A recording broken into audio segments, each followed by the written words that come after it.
I've got something to confess to y'all, to the reviewers, listeners, lovers, supporters out there. I've been unfair. I really have, man. And all of this is going to make sense in due time, I promise y'all. But I really had the truest epiphany this evening, man. And I couldn't waste any time taking some notes and conjuring up this episode to talk about it. Basically to not to vent, but just to talk about it and break it down so it could ever be broke. But yeah, man, again, I had this crazy epiphany and I realized that I'm being very harsh on one movie, on this movie in particular, this sequel in particular. I'm being very harsh, very unfair, very tough on this sequel. And I don't know, a part of me feels like I was being a little one-sided because while I do like the original movie, and I understand why it's hailed a classic, I'm not really necessarily crazy about it like everybody else is. You know, the majority, and when I say the majority, I mean 99%. When I say that majority, I might be in that 1 percentile that is not too crazy about this movie, but I get it. I understand why it's hailed a classic. I understand why the cast came together and the crew came together the way that they did. I understand why it flies by. It sails on it fires on all cylinders, basically. I get it, man. And I've been talking about this a lot recently, and most of the time, on social media, I stay out of the comment section.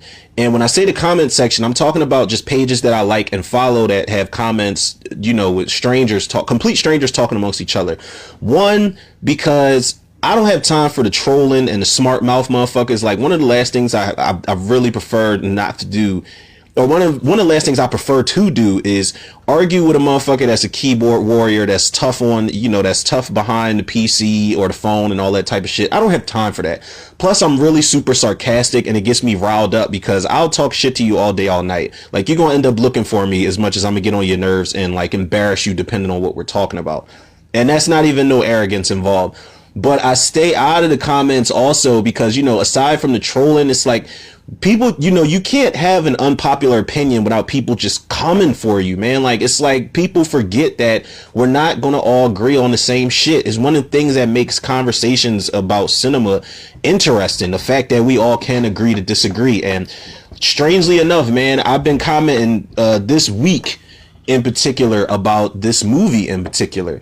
And I've been, like, I'm telling y'all, man, I've been really tough on this movie. And it wasn't until tonight I said, you know what? I even posted about it. I posted an article about this movie and I had a little lengthy caption right after that. And I said, you know what? I said, let me take a couple steps back. Let me dial it down. And I came to the conclusion that the movie Coming to America 2, now, I don't know if it's going to be called Coming to, like the number 2 America, as in, it's part 2, or if it's going to be called Coming to America 2. I'm cool with them replacing the TO with the number 2. It makes sense. I get it. It's subtle. Cool, whatever. But this is a movie that's 33 years in the making. 33 years ago, they made this movie. They told that story. It's a classic. I get it. So for them to come out with a sequel 33 years later, I was just like, as soon as they announced it, I'm like, no, why is Eddie doing this? I don't understand. You're back on the scene. I'm cool. Like, there's a big part of my childhood that's jumping up and down now that Eddie Murphy's back on screen and back acting and stuff like that. But I just don't understand why you want to continue this story. I feel like that story's already been told. The character arcs have already been made, and they basically sealed it to perfection as far as everybody's concerned and as far as I'm concerned. And there's really no need to follow up with these characters in the story because it's wrapped up already. And I've been really, really hard on it. Like, I'm telling y'all, man, like, I down talk the idea of this movie every chance I get. I didn't give a fuck that Eddie was back. I didn't care who they got to cast the movie. I didn't care who they got to direct or write it. I didn't care whether it was going to theaters or streaming to whatever, which it is streaming, I think, next March, if I'm not mistaken. And, I saw an article and they showed more set photos, and the set photos had a lot of the returning cast members and the new cast members. So I said to myself, and I said this in my post, I said, you know what? Not only do I need to take a step back, but I'm always complaining about how, my racial fatigue has been seen its day. And when I say that in the sense that I'm really tired of black people being depicted as nothing but slaves and servants and peasants and just stereotypical, you know, black people in movies. You know what I mean? And maybe there's a bias here because I love me some Menace to Society and Boys in the Hood and stuff like that. But we're still being stereotyped at the end of the day, especially the slave movies. Like, I don't know if I've said this before. It's taken me 2 weeks, or it took me 2 weeks rather, to watch Django Unchained, all because I knew what I was about to get myself into.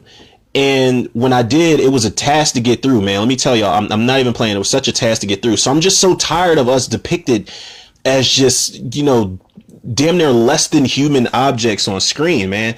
And I guess ever since Black Panther came out, I'm like, okay, I can get with this 100%. This is what I want to see. I want to see us depicted as kings, queens, princes, and princesses. Royalty, black royalty, man. That's what I want to see on screen. And when I, you know, as I looked at the pictures of Coming to America Part 2, I said to myself, I said, this is the shit that they're putting in this movie is the shit that I've been complaining that I wanted to see since I've seen Black Panther. Even before Black Panther, I've been wanting black royalty on screen. I want something different. I want us to change the narrative as a people and as filmmakers and as creative minds and shit like that. And seeing those pictures, I'm like, you know what? This is what I've been asking for. So I gotta check myself at the end of the day. And I have to understand that this could not be as bad as I think it could be. And I'm going to give it the benefit of the doubt from here on out. And I'm gonna just rock with it. But you know, my red flag is this: like 33 years. Did somebody just get coked up and drunk off scotch in a board meeting and they just slam their hands on the table? Like, you know what the fuck is Prince Hakeem from Zamunda up to? I wonder what he's up to. Y'all want to go back on that? And he just looked around at everybody at the table, and they're just like they just sniffed a 8-ball up, and they're like, yeah, let's do it, man. Fuck it. I don't know how these board meetings go, but you know, when you got these decade plus old sequels, it's a red flag for me. Now, before I jump into basically the topic here, basically, people, is you know, long awaited sequels, and you know, if the wait was worth it, if they worked when they came out decades or so later. But before I jump into these movies in particular that I want to talk about, there is a bias on my part. Let me get that out the way, because I love Land of the Dead. And Land of the Dead came out 20 years after Day of the Dead. And that could have easily been trash. It wasn't as good as Day of the Dead, but I appreciated what George A. Romero brought to that. I love Bad Boys 3. That came out 17 years after Bad Boys 2, but they never missed a beat. I think they did it damn near perfectly. I love Psycho 2. Came out 23 years after the original Psycho. I love Rambo 4. Came out 20 years after Rambo 3. Halloween 2018 doesn't really count. Even, you know, it's a 40-year-old sequel to the original Halloween, but that shit don't really count because we already got a sequel to Halloween. We already got a sequel to the original. It's called Halloween 2 1981. It's a fucking amazing movie. It's the best sequel, the best direct sequel you're ever going to get. And then they tried it again with Halloween H2O. But you know, Halloween 2018 doesn't really count because they, you know, we had sequels to that original before, so you can't get one over on me. So it doesn't count. And the last part of my bias is the fact that, you know, I still want to see Demolition Man 2 get made. Check out my episode if y'all haven't already. You know, why I need Demolition Man 2 to happen. Sylvester Stallone says it's going to happen, but this will be, you know, say it come out in 2021 or afterwards. It's going to be 28 plus years later after the original Demolition Man. So I do have a bias with shit like this. But what we're about to jump into now, we're going to jump into this topic of, you know, the sequels waiting too long. When I say sequels, we're talking about part 2, waiting entirely too long. And then we're going to talk about if they worked out or not. Now, the first movie, we're going to get the horror shit out of the way because this is not all horror. I guarantee y'all. I didn't want to overwhelm everybody with just horror sequels that took too long. You know, I got horror in here, a little sci-fi, a little action, some comedy. I think I really can't remember the shit that I wrote down, and I just wrote it down this evening. But number one, with a sequel that waited too long and if it worked or not. The Rage Carrie 2. Now, this came out in 1999, And I remember seeing this movie when it first came out. I'll get to my thoughts in a little bit overall of what I thought about the sequel and if it worked or not and shit like that. But this movie was directed by Kat Shea, and she did Poison Ivy. I think Drew Barrymore was in that movie back in the day. I don't remember much of it. I just know that Drew Barrymore was a fresh ass little teenage girl in that movie, and she was doing a lot of shit she wasn't supposed to. And the movie was written by someone named Raphael Moreau, who wrote the movie Hackers. It's a great underrated movie with Johnny Lee Miller, Angelina Jolie, Tintin from The Crow, what's that kid's name? Raul from Dangerous Minds. Can't remember the actor's name. But basically, The Rage Carrie 2 is starred Emily Bergel as Rachel. Amy Irving comes back to play Sue Snell from the original Carrie movie. Jason London plays Jesse. Rachel Blanchard plays Monica. Rachel Blanchard actually played Cher Horowitz in the, I almost said the Scream TV show, but back in the day, the Clueless TV show. And you had a young Mina Suvari and Eddie K. Thomas, who both were in American Pie in the same year. Now, before we jump into what The Rage Carrie 2 is really hitting for, let's go back to the original. Now, the original came out in 1976. That's 23 years ago, people. So you got a 23-year-old sequel that we're dealing with here. But as far as the original one goes, Brian De Palma, Brian De Palma, The Untouchables, Raising Cain, he's that guy. He's notorious for having a bunch of shit going on in one scene. It's kind of slow motion and you don't know what's going to happen. It's a whole bunch of everything going on in one scene to the point where you looking here and you're looking over there. You don't know what's going to happen. That's his notorious sequence that he has in every movie he's in, or every movie he directs, rather. The script was written by Lawrence D. Cohen, who he wrote Ghost Story, Stephen King's It, The Tommyknockers. So him and Stephen King are affiliated pretty well.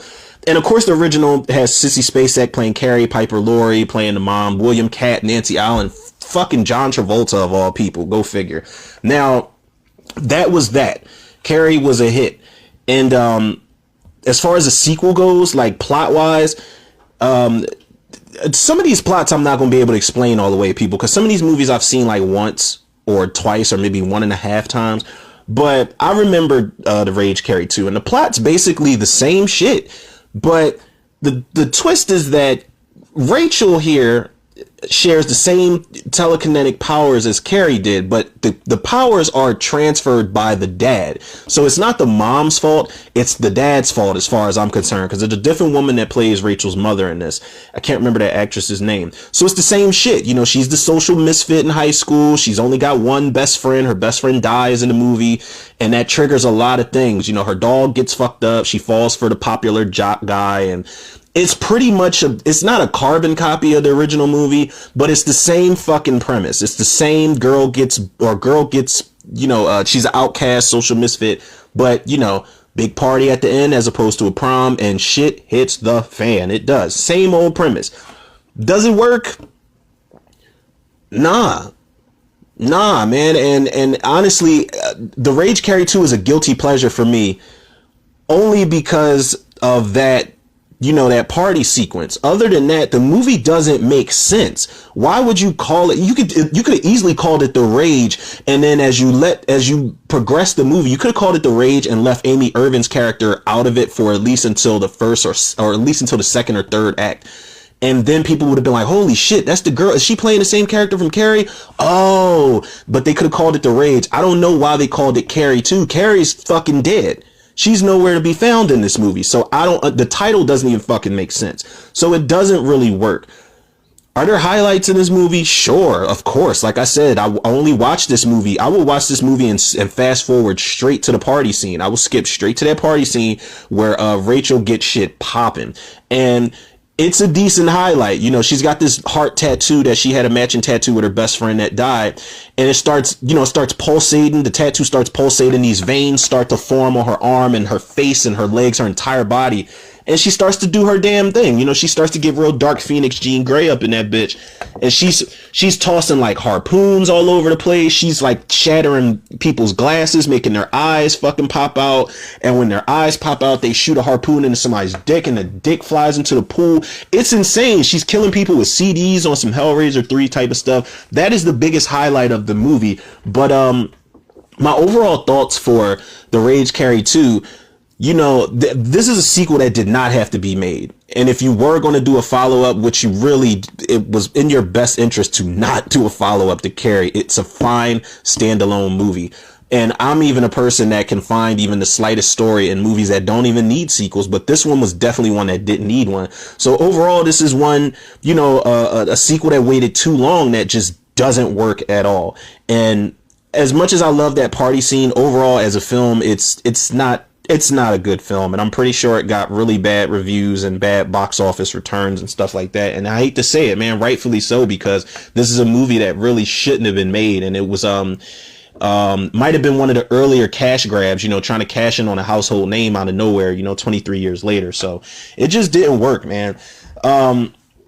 If I could switch gears a little bit for something, another movie I was very harsh on, and I finally saw the light. I want to say like a month and a half, not a month, but I want to say like a year or so ago, because I actually sat down with it and appreciated everything that they did continuity wise with this movie and execution wise. And that number 2, people, is The Thing 2011. It's actually, this doesn't even really count as a sequel, because we all know, spoiler alert, it's a prequel to the 1982 remake that John Carpenter did. Now, y'all got to bear with me, man, because this director, I'm not sure if he's Norwegian or what, but this guy, let me take a deep breath. Matthijs Van Hegenen Jr. I'm not even going to repeat it. If anybody knows the movie, y'all know what I'm trying to say. Y'all get the gist of it. I'm not going to do that because, like I said, I sound like I'm casting spells when I try to pronounce certain people's names. I'm not familiar with that director's work, but he did do a good job with this prequel. It was written by a guy named Eric Haserer, who did Arrival. I think that's that movie with Amy Adams. I'm not sure. I never saw it. I'm not really familiar with that guy either. But the prequel, Mary Elizabeth Winstead plays Kate, and I love Mary Elizabeth Winstead and everything. And she's low-key a genre buff, because she's in The Thing, she's in Black Christmas, she's in 10 Cloverfield Lane, she's in Death Proof, she's in Final Destination 3. Love her in everything she's in, man. She's an amazing, underrated actress. Joel Edgerton's in it. He plays Sam, and Eric Christian Olsen plays Adam, who was in mainly, I remember him from Not Another Teen Movie, and I remember him playing a young Harry or a young Lloyd Christmas in Dumb and Dumberer, When Harry Met Lloyd. And that title, people, that property will come to play again in this episode, I guarantee y'all. But let's talk about the original really quick. The original, like I said, came out in 1982. 29 years, yo. That's a year shy of 30. Trying to stay sturdy. Bars, I know, but god damn, like 29 years, and somebody was just like, you ever wonder what happened at the Norwegian camp before McCready and them got there? And I get it, because the movie starts off with a bang. The 1982 movie starts off with a bang, and you wonder what led up to that opening. So I can understand, this is one of those cases where I can understand why they did a prequel to explore that. Of course, John Carpenter, we know the man, the myth, Assault on Precinct 13, Halloween, Village of the Damned, which I didn't like, but it's a movie nonetheless. The Fall, Ghost of Mars, you know what I'm saying? John Carpenter, legend. John Carpenter's vampires, all types of shit he's done. He's a legend. And the script was written by Bill Lancaster, who wrote the original Bad News Bears. And we know the cast, of course. The cast is epic, but I'm not going to talk about everybody, but the main players for me: Kurt Russell, Keith David, T.K. Carter, Wilford Brimley, what's the guy's name from My Girl, Richard Mazur. I want to say rest in peace. I don't know if he passed away or not. I don't, knock wood. Hopefully he's still around. I'm not sure. Don't quote me on that. But we know that sequel is everything. We know that remake. We know what that remake means to people. It is a milestone in horror cinema. It's a milestone in sci-fi cinema. It's a milestone in remakes, and it's a milestone in practical effects. It's an amazing movie, and it broke a lot of barriers as far as practical effects go. And I'm really proud to be a fan, diehard fan of that movie. It's one of the greatest remakes ever made. Top 5, actually. Now, about this prequel, it's pretty much the same shit. The only difference is, you got several motherfuckers. I don't know if it's 12 of them or not. It might be 12, just like the original movie, because they drop like flies at some point. Multiple people get killed in different scenes and shit like that. But it's basically the same shit. Only difference is there's a female on deck. And I think that's geared more towards the original movie. I think it was made in the 50s, called The Thing from Another World. There was a woman on that base with that team of men. And it's the same thing, like I said, except there's a woman involved. They go to the Norwegian camp, and they find this thing in the ice, and it thaws out, and eventually they when they go look for it, the shit starts wreaking havoc. You got to find out who's the thing. And does it work? As familiar, the plot's a carbon copy, basically.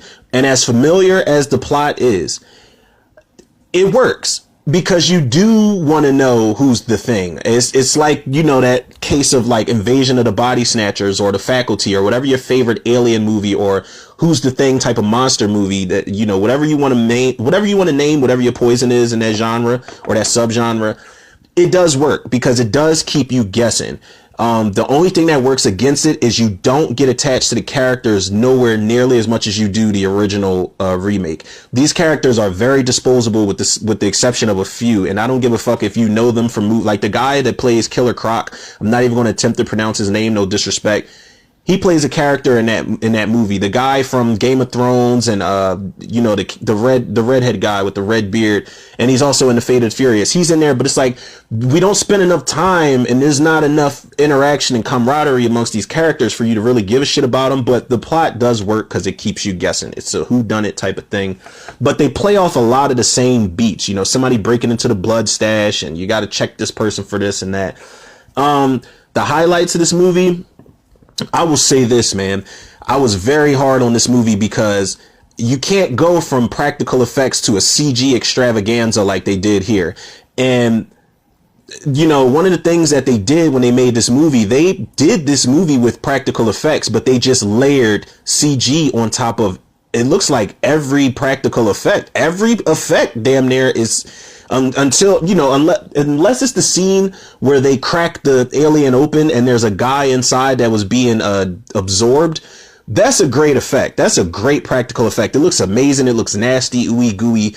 But other than that, all of this shit is CG, man. And that was one of the things that really I held against this movie for so many years. But I remember actually sitting down with it and looking at the designs they had for this alien this time around. It is a nasty, nasty monster creature feature, yo. And I can appreciate it because, if I'm going to still praise to this day a movie like Mimic, where the CG really doesn't hold up too well. If I'm going to praise a movie like, I love the Tremors sequels, and the CG doesn't hold up too well, but I can't be biased in that category, man. I have to give this movie credit where credit is due. There are some nasty moments throughout this movie, and those are the highlights when people transform into the thing and that shit starts running around, or whether it explodes in your face on a helicopter, or whether it's slithering underneath a cabin and it shoots into somebody's chest and turns into like a little grapple hook and pulls you backwards. It is a swell time for this fucking alien in this movie, man. So there are definitely some really nasty highlights in the movie.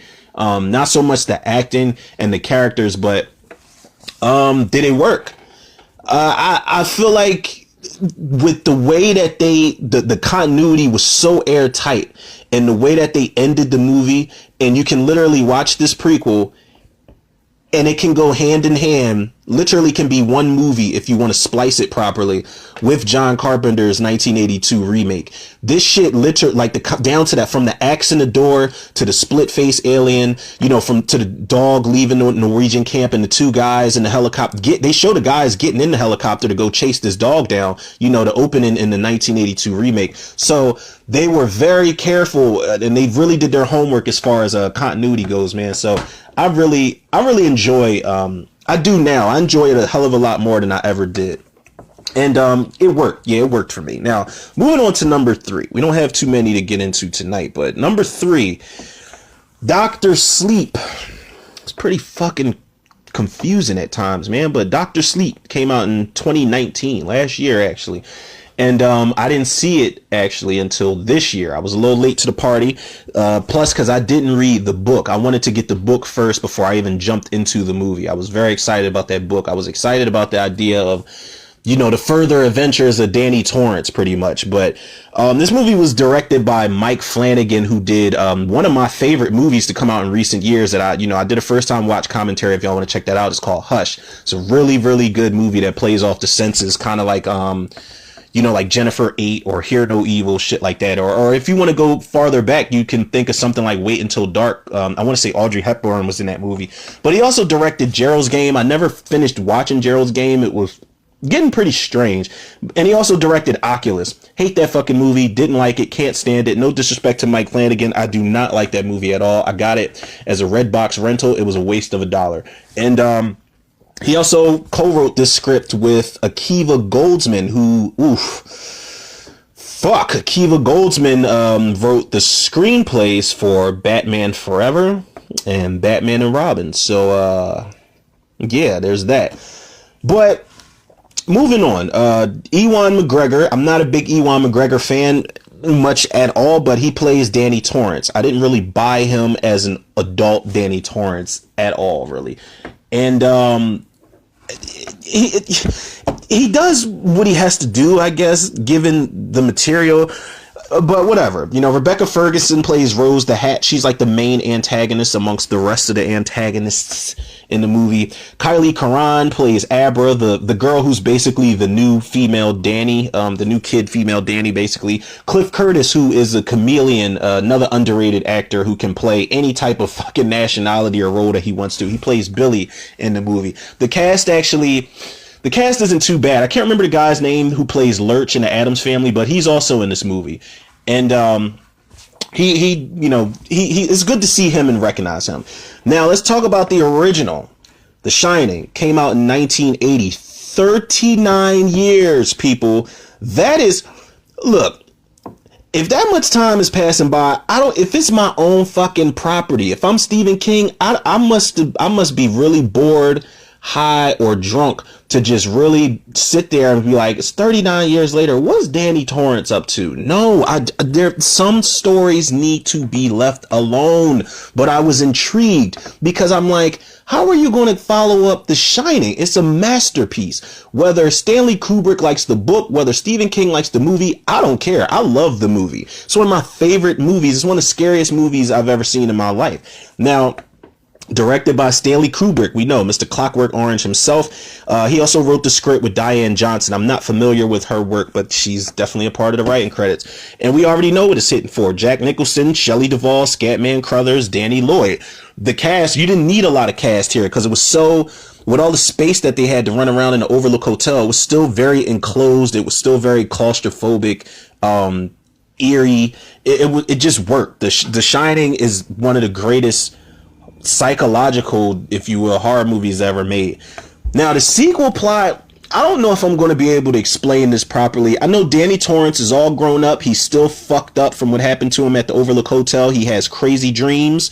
He has crazy flashbacks. But he senses that there's an evil aboard in the world and shit. And so does the little girl Abra. And Abra is basically, like I said, she's the new Danny. So he's like trying to put her under the wing and teach her how to use her powers and stuff like this. But then you've got Rose the Hat and her fucking evil ass minions. They eat people. They eat kids who can shine.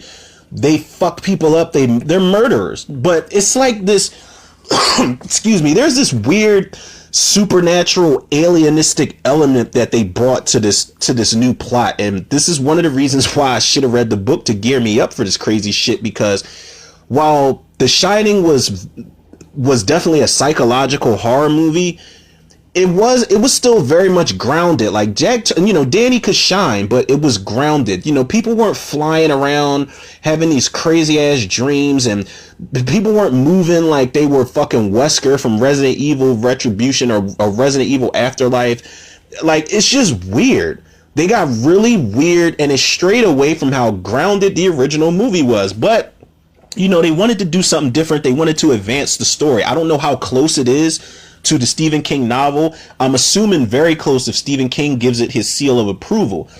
Does it work? Not for me, man. I'm sorry. Not for me. It doesn't work because it strays so far away from what people have come to know and love. It's almost like, had it not would have been for the highlights, which I'll get to in a second, the nostalgia, this shit could almost be a completely different movie. You know, and you could see Scatman Crothers, or the guy that's supposed to be Scatman Crothers' character, Dick Hallorann. He appears in Danny's dreams and shit like that, and in Danny's visions, and he's giving him hints, you know, stuff like that. You know, there are certain nostalgia factors that save this movie from being attached to The Shining, but other than that, it's almost like a completely different movie. But the highlights are the nostalgia. They are that actor that the closest guy you can get to Scatman Crothers, who plays Dick Hallorann. He's a great actor. He's the guy who's locked up, who Doodah goes to see in The Chi. He's great. He's great in the movie. The little callback, as soon as they get to the Overlook Hotel, you know, the kid that they got to play Danny, they don't do too many scenes with him because they don't really want you to know that it's a different actor. Of course it is, because that Danny's older now. The woman they got to play, Shelley Duvall, cool. I can appreciate the likeness that they had with these characters that were from the first movie. You know, you've got fucking the guy who played Elliot from E.T. playing Jack Torrance, and he's literally playing the bartender when Danny's in the Overlook Hotel going to the bar. Like, it's reminiscent to that scene where Jack goes to the bar and he's like, "Hey Lloyd, it's a little slow in here tonight." And he's like, "I need a hair of the dog that bit me," and all that other shit. They recreate that scene basically, and Danny is literally talking to Jack Torrance, and he's denying the fact that he's Jack Torrance, trying to fuck with him. But the actor playing Jack Torrance is little Elliot from fucking E.T. And when they get to the, like, down to the axe marks in the door, you know, in the bathroom door and the front door of their hotel room at the Overlook, the nostalgia is on overload, man. And it goes back to what I said about, you know, the Thing prequel. They really did their homework as far as, you know, little Easter eggs here and there. That shit was all there. And I'm not gonna lie, man, as weird as this movie was, I got chills during certain scenes that took me back to that original film. And does it work overall? As many chills as I got watching Dr. Sleep with the nostalgia, I feel like this movie is really overrated. And I hate to piss anybody off, man, but I gotta keep it a beam with y'all. I really think Dr. Sleep is overrated. I feel like everybody hyped it up to be this 9.5, 10 out of 10 movie, and it's really not. I feel like what carried this movie throughout the entire film as much as it did was the nostalgia. Now, if you were to take that out, the movie, I don't think, could survive on its own as a sequel to The Shining. I really don't, man. But luckily, you had somebody who paid attention and somebody who actually adored and loved, I would assume, the original property, and they had to stay true to that. You had to reel people in with the nostalgia. You had to put asses in the seat with the nostalgia, with the shit that we knew. Because for me personally, I would have been pretty pissed off if I would have paid money to see this. Luckily, I seen it on HBO for the free ski, but I would have been pissed if I would have paid money in the theater to see this. It's not a bad made film at all. I think it's just overrated, and I don't think I don't think it's as strong as you know, unnecessary sequel to The Shining could have been overall. It's really not. But you know, Dr. Sleep is pretty much a masterpiece compared to number 4 we about to jump into, man. Because listen, let me tell y'all, man, we about to just jump into it. Independence Day Resurgence came out in 2016. Man, I remember when I saw this, when I finally decided to sit down with this. I'm not going to say I was in my stoner phase in 2016, but I remember watching this a couple years later, actually. Let me not lie and say I saw it in 2016. It was actually a couple years later. And I remember watching it, and I was a little toasted. And I figured that was the only way I can watch it, because I just wasn't impressed really by the trailer or the action or the CG.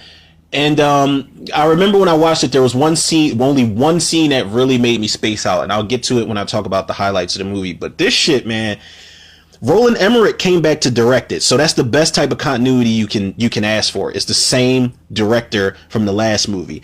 And Roland Emmerich, you know, he's done the original Independence Day, of course. He's done Godzilla, the one I think came out in 1998. He's done Eight-Legged Freaks. He's done The Day After Tomorrow. He's done 2012. Roland Emmerich is one of those directors that gives me anxiety, because every movie, you want to blow the fucking earth up. You want to destroy everything. And if it's something people don't know about me, if I haven't said this before, and if nobody's ever picked up on it, disaster movies frighten the fuck out of me. That's something that could really happen. So those movies really, like, I have bad anxiety when it comes to certain shit. So, like, Roland Emmerich's movies really get my anxiety going, and it's hard to breathe because he puts you in all these uncomfortable situations where you're more than likely going to burn the fuck up, drown, get killed by aliens, get thrown out in space, or blow up. Like, everything's going to be destroyed in a Roland Emmerich movie. You're lucky if you survive. Now, the writer, of course, for this was Roland Emmerich, Nicholas Wright, James A. Woods, Dean Devlin. This shit had more than a couple writers on it, so it might be one of the reasons why this movie was a bit of a mess for me, man. Just for me personally. But again, nostalgia factor they played on. You got Jeff Goldblum, he came back to play Levinson. Bill Pullman came back to play Mr. President. Vivica Fox came back to play Jasmine. But then you had the newcomers. These guys just weren't getting it for me, man. They were no replacements for the leads in the original film. Liam Hemsworth, who plays Jake, and Jesse T. Usher, who plays Dylan, a grown-up Dylan, who was originally played by, I can't remember the actor's name, Lil Nicky from Fresh Prince. He was in the first movie. I just wasn't feeling them in the leads, man. I really wasn't. I'm not even gonna lie to y'all. Now, the original movie, 1996. 20 years, people, that's a dub they waited for these aliens to come back. And, the original movie, Roland Emmerich directed it, he wrote it, and Dean Devlin also wrote it. So you got the nostalgia factor with the sequel from the original. And of course, we know Will Smith, Jeff Goldblum, Bill Pullman, I can't remember too many of the same. Brett Spiner, I want to say, was in both movies. The one that played Data from Star Trek. He's in both the Independence Day movies. Now, the sequel plot, let's spin this shit quick, man. How can I say this, man? Like I said, I'm not going to be able to explain these plots to the best of my ability. But basically, aliens got their asses kicked. They went home. 20 years later, they were sitting there probably having some alien drinks and having some alien snacks and shit. And one of the aliens sat up and was like, you know what? That ain't right how them humans did us 20 years ago. You know that, right? And started instigating amongst all the aliens in the ship. And he got everybody riled up and put the battery pack in everybody's back. Got the queen pissed off and everything. Because we do see the queen in the movie. That part was fucking crazy. But, it was that one instigating alien was like, yo, we should go do something about it, though. We ain't no punk bitches. They just humans. It's just Earth. What the fuck we got to be scared of? We ahead of the curve. We got the technology, right? They stole our ships and made ships out of our technology. Like, I'm telling you, there needs to be a deleted scene where that one alien is instigating, getting everybody hyped up. But that's basically what it is. They waited 20 years. They said, yo, y'all cool? Everything cool? Civilization good? And then they just came back to wreck shit. Petty ass aliens, man. They just couldn't take an ass whooping. Could not take an ass whooping, so they had to come back and retaliate. But they still ain't learned, because we know how this shit ends. But does the plot work? In a comedic sense, yeah. Because I just had to make fun of it to, get a rise out of this plot. But it is kind of a petty plot when you think about it. Maybe it can work, because who knows when aliens can strike? You're never supposed to know. It's not like we got it marked on a calendar like, okay, it's been 20 years, the aliens are going to strike today. Nah. So in some ways, yeah, it works. In other ways, no. In a comedic sense, that is my excuse. In a comedic sense, yeah, it works. The highlights, like I said, there's a moment where the queen comes down and she's like, I don't know if it's an airstrip, a runway, or a parking lot, whatever the hell she's running in, destroying shit. She's wrecking shit literally like the queen alien from Aliens and AVP.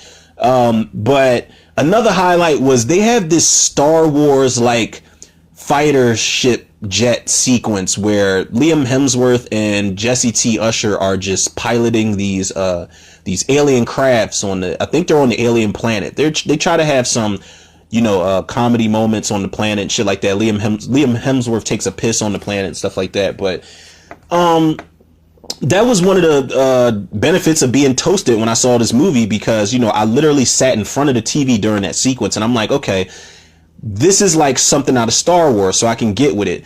Other than that, those are the only highlights this movie has. The Queen and that starship fighter jet sequence.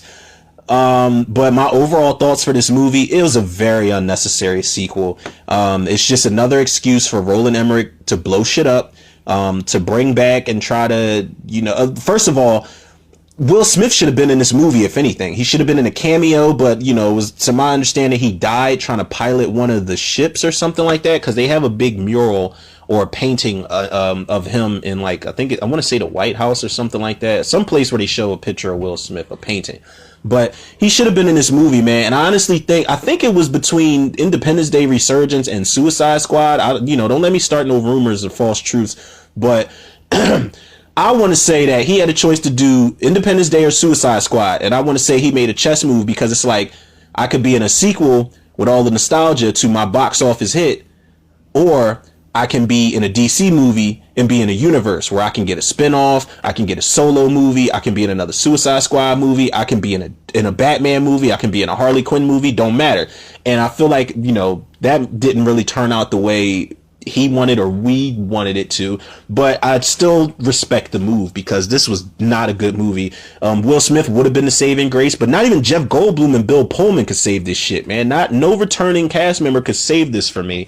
And overall, again, another unnecessary sequel. You waited 20 years just for this. It's pretty mediocre at best. Yeah, but you're not going to win me over with a shit ton more special effects, man. A bunch of CG here and there. Those two sequences I pointed out that are the highlights of the movie was not enough to save this shit for me personally. Only for me personally, though. I'm not trying to change anybody's mind on this. But moving on to number 5. I'm going to definitely have trouble explaining this plot. Blade Runner 2049. Came out in 2017, directed by Denis Villeneuve, and he did the movie Arrival, which I just mentioned not too long ago, and his upcoming movie Dune looks epic as shit. Check out my trailer reaction for that if y'all want to. But the guy's a great visionary director, man. He's definitely one of the I want to see him do a lot more sci-fi properties. But the script was written by Hampton Fancher and Michael Green. I'm not all the way familiar with those guys. But the 2049 stars Ryan Gosling as K, Harrison Ford comes back as Deckard, Jared Leto's in here as a Neander, and Dave Bautista's in here also. He plays a character named Sapper. Now, let's talk about the original. And I was late to the party with the original as well. Very late to the party. One of my uncles kept mentioning it to me, and he's like, listen, you would appreciate this movie, because he respects my movie prowess, so he'll put me on the shit that came out in the 80s and before then, way before then. So I went back and watched it. The original came out in 1982. This was 35 years in the making, people. God, when you hit that 30 mark, man, 20 is a stretch, but 20 can work. When you hit that 30 mark, it's like, all right, man, what are y'all doing? But 35 years, whatever. Ridley Scott directed the first one. We know Ridley Scott, man. Alien, American Gangster, Gladiator. I'm not a big fan of Gladiator, all like that, but Ridley Scott, he's a powerhouse guy. The Alien Covenant, Prometheus, all types of shit. Written again by Hampton Fancher, David Peoples, Harrison Ford's in the first one, Sean Young, Rutger Hauer. Those are the main headliners, with Rutger Hauer being a great antagonist in that movie. R.I.P. Shout out to him. And the plot for the original was, Harrison Ford was like this futuristic cop, and he falls in love with this chick who's a Blade Runner, basically. I think that's what they're called. They're like cyborgs and shit like that. They're enhanced, and it's a crazy futuristic plot that kind of got by me. I had to watch the movie again after I watched it the first time, because so much shit got by me. Same thing with the sequel. This is a movie I've only seen once, and I have to watch again.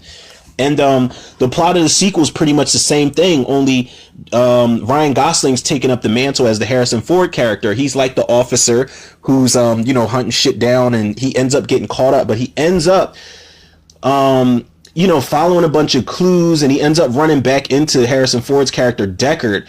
And he becomes not necessarily the wet behind the ears officer, because Deckard is the more seasoned one and he's been through all this shit before, but he's the one that has to listen to Deckard if he wants to survive, on some come with me if you want to live type of shit. I'm sorry if I'm not explaining this plot to the best of my ability. Like I said, these are two movies, both the Blade Runner movies, that I definitely have to go back and watch, because I'm pretty sure there are a lot of things that I missed. However, does the plot work?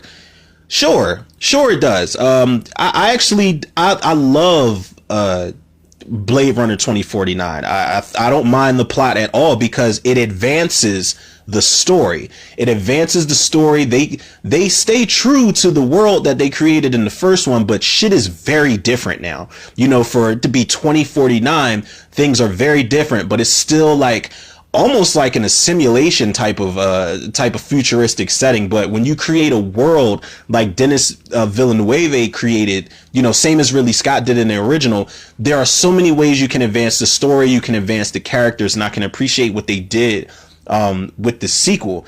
The highlights, the highlights for me are the you know, the when they show the world that they created, the terrain, the settings, you know, the holograms and shit like that, the effects. The entire movie looks, you know, for lack of a better word, it looks beautiful, because it is, at some points, it's a very like dirty and rugged and rough looking movie, but the way that they polished it up, you know, sequel wise, and as they should, because if it takes place further into the future, and if it's been so long, of course you want to polish it up, but the movie is really well done. It's well directed. The acting's not too over the top. It's not dated. It's very subtle. Ryan Gosling and Jared Leto's acting in particular is very subtle, but it works.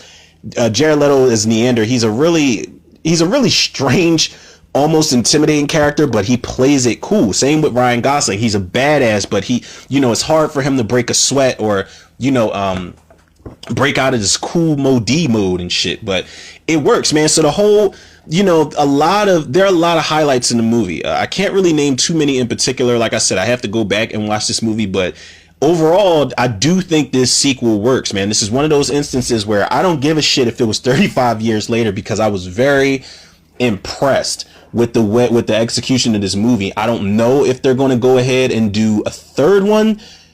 I'm going to be completely honest. If Denis Villeneuve could come back, I wouldn't mind a third one at all, because, you know, 35 years in the making, they could have easily fumbled this shit. It doesn't matter if Harrison Ford came back or not. You know, I think they de-aged Sean Young's character at some point in this movie. I really want to say that they de-aged her and brought her back.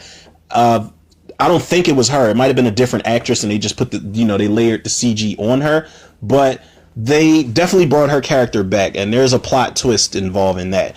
But overall, it definitely works, people. So I can sing my praises to Blade Runner 2049. Well done. It is definitely one of those sequels that was well worth it. And I know a lot of people were scared, and I can see why they were scared, because when I went back to the original and watched it all the way through, even though there's some shit that I'm sure I missed, I can see why people hail that as a classic, or a cult classic for that matter. This next one, number 6, not so much, man. Not so much. And this is one of the more heartbreaking ones for me. Dumb and Dumber 2, motherfuckers. Dumb and Dumber 2 came out in 2014. Of course, it was directed by Peter and Bobby Farrelly and written by them. And the Farrelly brothers, the Farrelly brothers did the first one, but the Farrelly brothers, if you want to get technical, they got away with a lot of offensive movies. Dumb and Dumber, Me, Myself, and Irene, Stuck on You. What's that movie? There's Something About Mary. They did a remake of The Three Stooges, which I'm actually dying to see. I've never seen it, but it looks like those actors they got were spot on. But the Farrelly brothers are crazy as fuck, man. And you know, they got Jim Carrey back to play Lloyd Christmas and Jeff Daniels to play Harry, which was crazy because they were talking about making this sequel for a long ass time. And like I said, I told you we were going to come back to this eventually, people, because we had already had Dumb and Dumberer When Harry Met Lloyd, which was a prequel. And we thought that was it, because I'm pretty sure that prequel tanked at the fucking box office. I didn't find that shit funny at all. I don't even really remember much of that movie. I remember the actors they got were decent prequel wise, but the movie it wasn't funny at all for me, man. I don't remember laughing at anything. But you know, those are the only two characters to come back. And you know, unless you count the kid in the wheelchair, Billy in 4C. And you know, you got Harry Lloyd came back. Laurie Holden from The Walking Dead comes in to play Adele. Kathleen Turner actually steps into this movie to play Freda Felcher. You know, the original movie. All my Dumb and Dumber buffs know he's like Freda Felcher from Cranston, You know, that's the one that Harry and Lloyd were both in love with, but she actually plays that character, so we get to see who she is. And Rob Riggle's in here, who's a goddamn fool in every movie he's in. He plays Travis. Now, let's talk about the original, because I'm gonna probably enjoy talking about the original more than this shit. Came out in 1994, 20 years. 20 years, not bad. Not bad, not bad. Of course, still directed by Peter and written by Peter and Bobby Farrelly. Jim Carrey, Jeff Daniels, but they had Lauren Holly, Karen Duffy. The cast was very much different in that first one. And the first one is hilarious. It's fucking side-splitting funny, man. It holds up to this day. All the humor, pretty much 95% of that humor lands in that movie. I'll give it a 96, 97% of the humor lands in that movie. It's so well done. It's funny as shit. The chemistry that Jim Carrey and Jeff Daniels have in that first movie was unmatched. I don't know if I think Ace Ventura was the movie that made Jim Carrey like that character actor breakout star. But I don't know if that was before or after this one, though, because like I said, this came out in 1994. The first one, like I said, it's a classic, man. It's funny as hell. It's one of my favorite comedies of all time. But the sequel, man, the sequel plot here. I think Harry's dying or something. He needs like a kidney, and he's got to track down his long lost daughter that he had with Freda Felcher. And it's the same shit pretty much. You know, they go on a cross country trip, fucking shit up, drinking embalming fluid, sniffing cats' assholes, and, you know, just doing the same old dumb shit that they do. Does it work? Fuck no. I say no because on paper, people were probably like, yo, man, they gonna love seeing Harry and Lloyd on the road again, man. It's gonna be just like old times. No, the fuck it's not, because it seems like this writing is lazy as shit. You know, to come from the Farrelly brothers, who made like a fucking comedic, silly masterpiece back in the 90s with Dumb and Dumber, for them to do the sequel and to pen the sequel to, and to get the two top billing actors back on deck after all these years, after 20 years, this shit is lazy. This movie's not funny at all. I did not laugh one single time when I saw this movie. I think I've only watched it a total of 2 times in my life since it's come out. I don't like this movie at all. It's one of the most heartbreaking sequels ever because, you know, the prequel was so bad that the more Jim Carrey and Jeff Daniels separately, when they would go on like Letterman or something like that, or Jimmy Fallon, whatever the hell it was, when they would hint at the fact that, yeah, well, you know, we're talking about it, and we're trying to do some negotiations. We might do another one. When you hear that audience roar on top of hearing Jim Carrey or Jeff Daniels say that they're down to, you know, as old as they're getting, you know, they're still youthful, but they're older guys now. They can't do a lot of the same shit they used to do. But to hear the audience roar and to hear what they're roaring about, hearing that from Jeff Daniels or Jim Carrey, it's nostalgic for me, man. It says hello childhood, you know, like hello darkness, my old friend type of thing. And this movie was such a fucking disappointment, man. I cannot tell y'all how disappointed I was with this. There are no highlights in this movie at all. There are no jokes that land. Nothing's funny. I didn't give a shit about any of the side characters. There were side characters I actually liked in the first one. You know, the guy Mental and the chick Shay that were, you know, they were basically the hit man and the hit girl trying to track down Harry and Lloyd because they had the briefcase. I love those side characters. They had some really good moments in that movie. And I just, you know, nothing really worked in this movie, man. And that's nothing against Jim Carrey and Jeff Daniels. I don't know if they were just there to cash a check, but they were still the same Harry and Lloyd, just aged, but it was just the writing, man, and the execution. You know, it was almost like if it wasn't on paper, you're not going to get nothing out of them. And it was really sad to see because I was like, oh my God, man, have these two guys seen their day? Are they done for? There's no reason I enjoy Jim Carrey as Dr. Robotnik and Sonic the fucking Hedgehog more than I did him playing Lloyd Christmas in a Dumb and Dumber sequel. And I was sure that I was going to hate Sonic the Hedgehog, but I actually was surprised at some of the things they did with that. And I was surprised I didn't hate Jim Carrey in the role because I was like, oh, Jim Carrey's not going to be able to do it, man. He's not going to be able to do it. But he was entertaining in that movie, a hell of a lot more entertaining than he was as a character I already loved him as in the 90s as a kid, man. So that was like shot to the heart as far as my nostalgia goes, man. I did not enjoy Dumb and Dumber 2 at all. That movie just did not work. So that was You know, they waited 20 years for bullshit, for nothing at all, man. It was fucking terrible, terrible, terrible movie. Now, before we wrap this up, people, we're on to our last one, number 7. I'm not going to take up too much of y'all time. We are almost a fucking hour into this thing. And number 7, lucky number 7, of course. The Best Man Holiday came out in 2013. And it was written and directed by Malcolm D. Lee. And Malcolm D. Lee, do I dare say no? That was Tim Story that did the Fantastic Four movie. Malcolm D. Lee, why is the only movie I can think of off the rip right now Scary Movie 5? And I know I'm not doing that man no justice as a black director by saying the only movie I can think of is Scary Movie 5. I'm sorry, Mr. Lee, but that's the first thing that came to mind, and I don't want to spend too much time on this. But powerhouse cast in that first Best Man movie. But as far as the sequel goes, Taye Diggs, everyone's back. Taye Diggs, Morris Chestnut, Terrence Howard, Harold Perrineau, Nia Long, Monica Calhoun, Sanaa Lathan, Melissa D'Souza.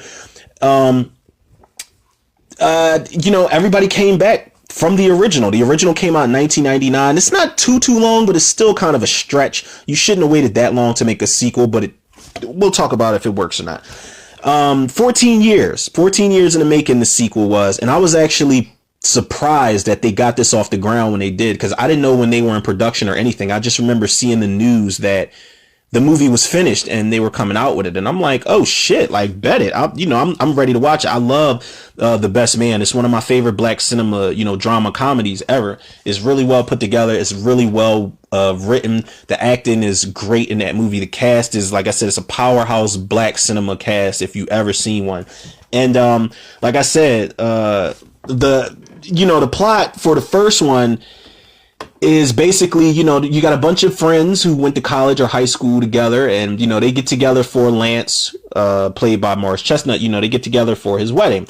And Harper Stewart, played by Taye Diggs, is the best man. Now, one of the things that keeps getting tossed around, who is almost a character in itself, amongst these characters, is Harper's book, Unfinished Business. Now, what Harper fucked up and did was he basically aired his best friend Lance and his wife to be Mia, played by Monica Calhoun. He aired their dirty laundry in his book.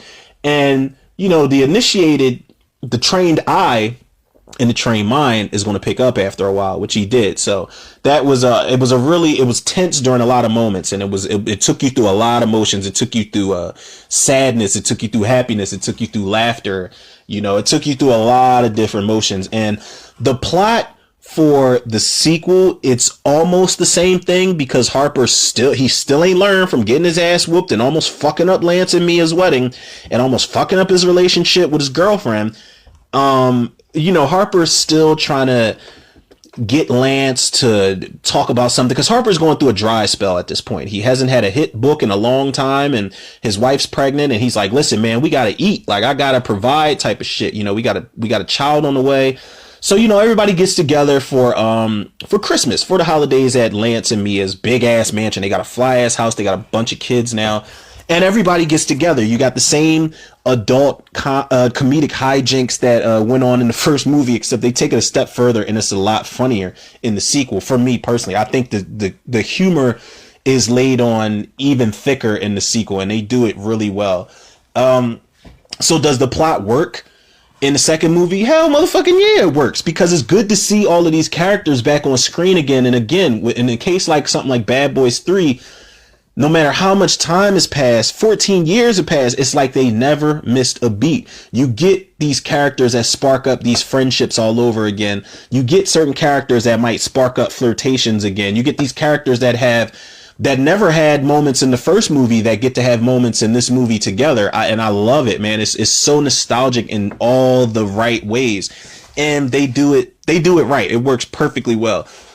Some of the highlights in this movie, man, for me, it's not even so much the comedy moments, but for me, a lot of the highlights are more the heart-to-hearts that some of the characters have together. I like the scene where Lance is, he walks in on Harper wrapping gifts, and they actually end up having a conversation amongst each other, brother to brother. And the situation is a little awkward at first, but they warm up to it and they start, they share a laugh together. And then they start talking about remember that time back in the day when this happened and blah, blah, blah. And then you kind of fade out and then they're cool the next day until Harper fucks up and Lance finds, that he's making him basically a study project again, all over again. And that's like conflict resolution. But there's also a scene that's really heartfelt with, Quentin, Terrence Howard's character, and Mia, when they find out Mia's sick and she's got cancer, basically she's dying. That was a scene in itself. And there's a scene where Quentin and Mia are they're smoking a joint. She's got like medical marijuana that helps her, and they're smoking a joint in the room, and they have a really, really great moment. And we didn't get that. You see the softer side of Q in this movie.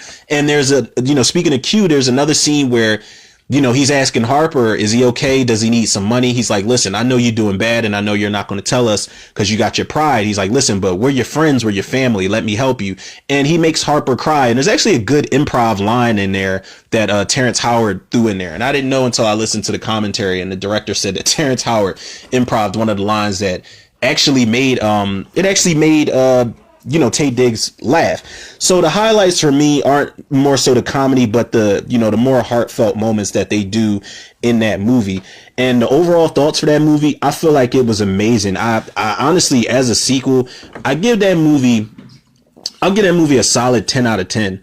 Honestly, I'll give it a 10 out of 10 because, 14 years or not, that movie still, like I said, I'll say it again. If it seems like they never missed a beat. All the actors, they look a little bit older, but it doesn't even matter because they still very much have those characters intact. And it's not just on paper, it's off paper. You can tell these guys and these girls really get along with each other unless they know something I don't know. I'm pretty sure the camaraderie was really dope on screen because it translated on screen.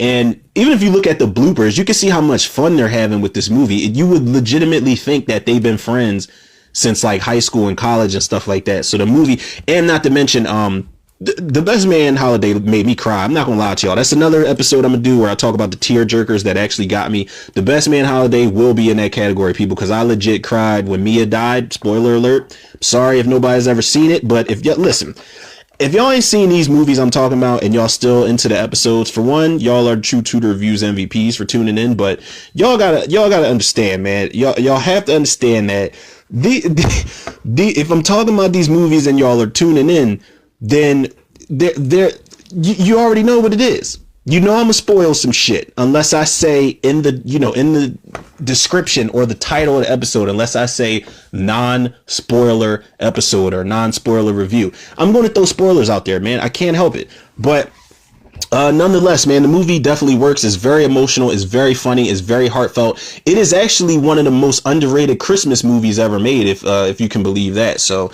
I actually might make that a thing. I might tell people, I might ask people, do y'all consider The Best Man Holiday one of the best Christmas movies ever made? Like, do you put it up there with This Christmas and Almost Christmas, like the black cinema movies that are centered around the holidays type of shit? Because it's really good, man. You got to give people credit for it. But basically, all in all, people, what do we learn from this? We learned that, and again, let me remind people, I am biased, with my opinion on this, but I feel like in some cases, some sequels don't need to be made. Here's looking at you, Dumb and Dumber 2, you in particular, because you broke my heart. You broke my motherfucking heart into pieces. But in some cases, some sequels don't need to be made. Now, I say that to say this. I'm not going to be judgmental any longer with this Coming to America 2 sequel. Whether it's been 33 years in the making or not, I'm going to give this movie a fair chance because the cast is loaded. And I remember saying, I don't give a shit who they got in it. I know the cast is loaded, but it's going to be garbage. It's not going to be good. I'm a chill. I'm not going to say that. I'm not going to jinx that movie because at the end of the day, I don't want to root against a movie that at the end of the day is for the culture and that people are excited for. And not to say that I give a shit who's excited about what. Like I'm happy when people are happy, but I'm also that person that goes against the grain. I remember people were hella excited for Avatar 2. Me personally, I said nope. The first Avatar was enough for me and it's pretty overrated. It's a visual spectacle for sure, but it's pretty overrated and it's long as fuck. But then I had to take a step back. like I did with this movie here. But in the case of Avatar 2, I said, you know what? James Cameron's about to knock this shit out the park, because that man, if he's good at one thing, he's great at sequels.